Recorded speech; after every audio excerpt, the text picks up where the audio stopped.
Here on FM, the new book of the week continues, The Reason I Jump by Naoki Higashida. It reveals a unique insight into his world as a child with severe autism. When the novelist David Mitchell discovered his book, it helped him to turn a corner in his relationship with his own son, who also has autism, and he originally began this translation with his wife for personal use. David Mitchell introduces this reading by Caspar Hilton Hilly.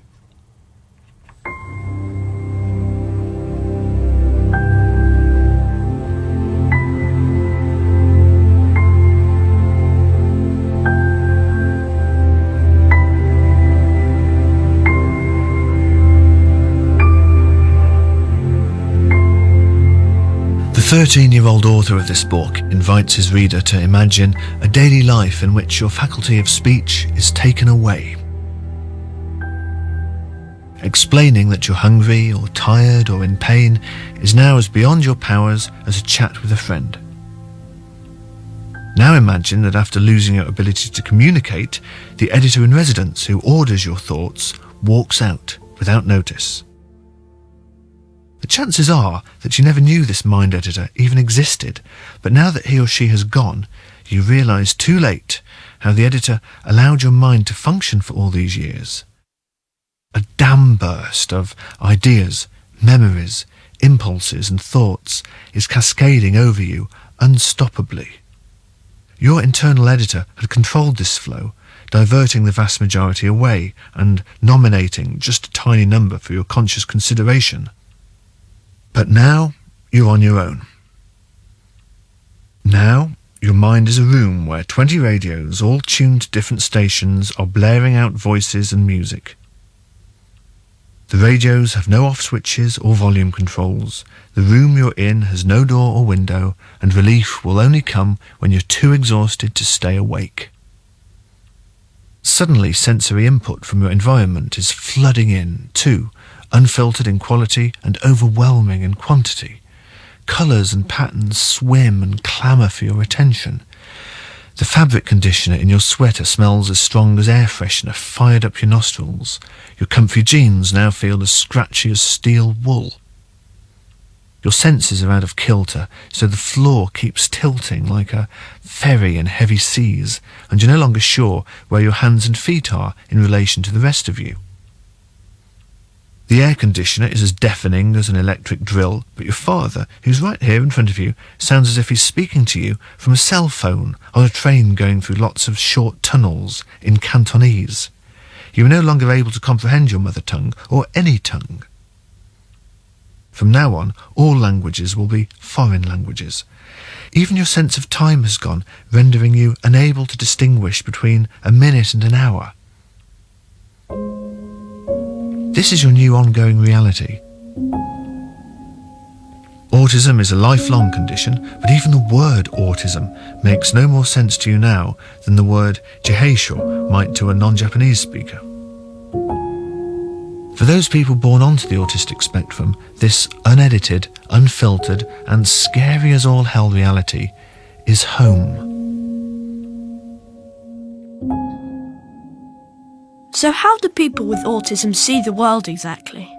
We, and only we, can ever know the answer to that one. Sometimes I actually pity you for not being able to see the beauty of the world in the same way we do. Really, our vision of the world can be incredible. Just incredible.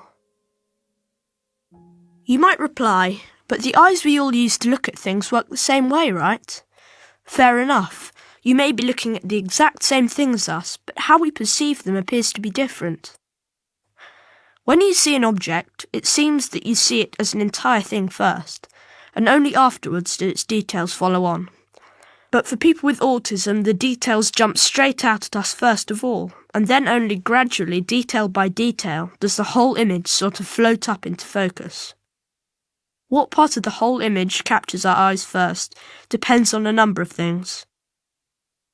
When a colour is vivid or a shape is eye-catching, then that's the detail that claims our attention, and then our hearts kind of drown in it, and we can't concentrate on anything else.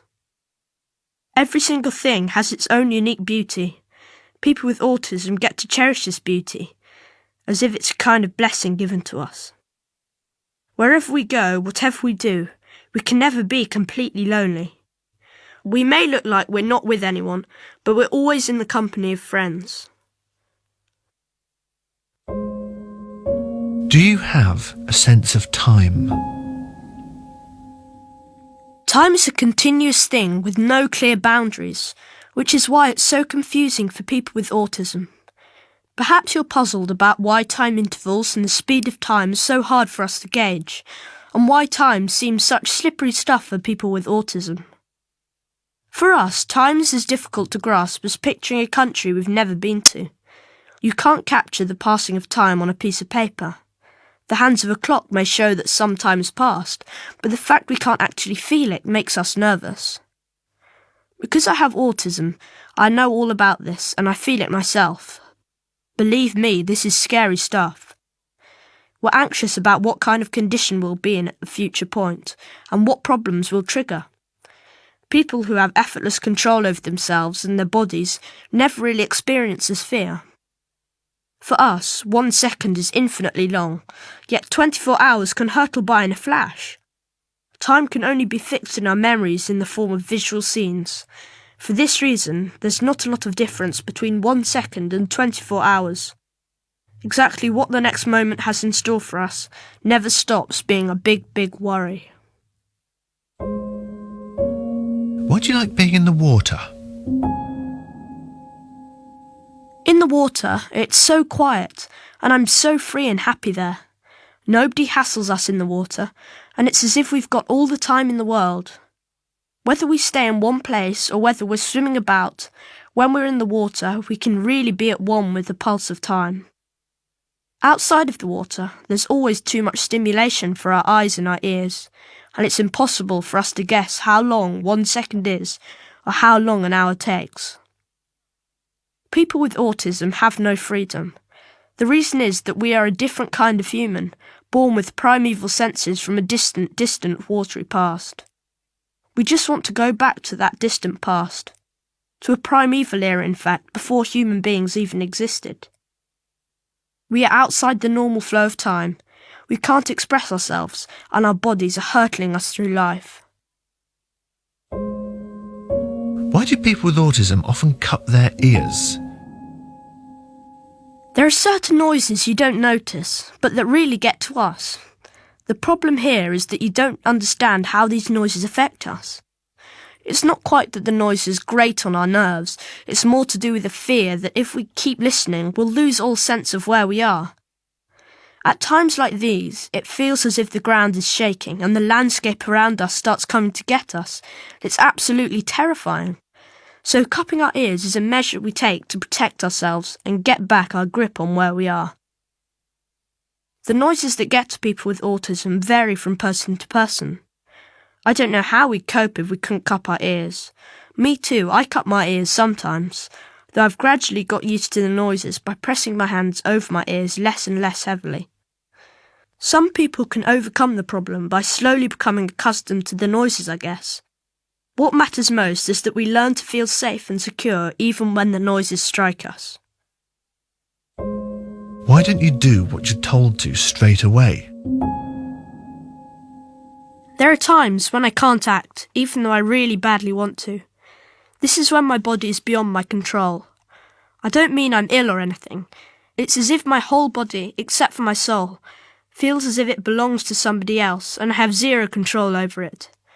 I don't think you could ever imagine what an agonising sensation this is. Why do people with autism talk so loudly and weirdly? People often tell me that when I'm talking to myself, my voice is really loud, even though I still can't say what I need to, and even though my voice at other times is way too soft. This is one of those things I can't control. When I'm talking in a weird voice, I'm not doing it on purpose. Sure, there are some times when I find the sound of my own voice comforting, when I'll use familiar words or easy-to-say phrases, but the voice I can't control is different. This one blurts out, not because I want it to, it's more like a reflex. A reflex reacting to what I've just seen, in some cases, or to some old memories.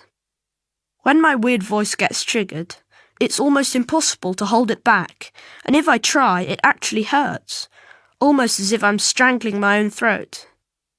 I'd be okay with my weird voice on my own, but I'm aware that it bothers other people. How often have the strange sounds coming out of my mouth embarrassed me nearly to death? Honest, I want to be nice and calm and quiet too, but even if we're ordered to keep our mouths shut or to be quiet, we simply don't know how. Our voices are like our breathing, I feel, just coming out of our mouths unconsciously. Why do you echo questions back at the asker? For a long time, I've noticed that people with autism often repeat questions like parrots. Instead of answering the question, we just say the exact same question straight back at the person asking it. Once, I thought we did it simply because we didn't know how to answer, but now I think there's more to the mystery than this. Firing the question back is a way of sifting through our memories to pick up clues about what the questioner is asking. We understand the question okay, but we can't answer it until we fish out the right memory picture in our heads. It's quite a complicated process, this. First, I scan my memory to find an experience closest to what's happening now. When I've found a good close match, my next step is to try to recall what I said at that time. If I'm lucky, I hit upon a usable experience and all is well. If I'm not lucky, I get clobbered by the same sinking feeling I had originally, and I'm unable to answer the question I'm being asked. No matter how hard I try to stop it, that weird voice slips out, making me more flustered and discouraged, and so it gets harder and harder to say anything. In set pattern conversations, we manage much better. Although, of course, when it comes to talking about your feelings, these patterns are no use at all. In fact, by relying on them too much, you can end up saying the opposite of what you wanted to say. I swear, conversation is such hard work. To make myself understood, it's like I have to speak in an unknown foreign language every minute of every day. Why do you ask the same questions over and over? It's true. I always ask the same questions. What day is it today? Or is it a school day tomorrow? Simple matters like these, I ask again and again. I don't repeat my question because I didn't understand. In fact, even as I'm asking, I know I do understand. The reason I do it is because I very quickly forget what it is I've just heard. Inside my head, there really isn't such a big difference between what I was told just now and what I heard a long, long time ago. So I do understand things, but my way of remembering them works differently from everyone else's. I imagine a normal person's memory is arranged continuously, like a line. My memory, however, is more like a pool of dots. I'm always picking up these dots by asking my questions, so I can arrive back at the memory that the dots represent. But there's another reason for our repeated questioning. It lets us play with words. We aren't good at conversation, and however hard we try, we'll never speak as effortlessly as you do. The big exception is words or phrases we're very familiar with. Repeating these is great fun. It's like a game of catch with a ball. Unlike the words we're ordered to say, repeating questions we already know the answers to can be a pleasure. It's play with sound and rhythm.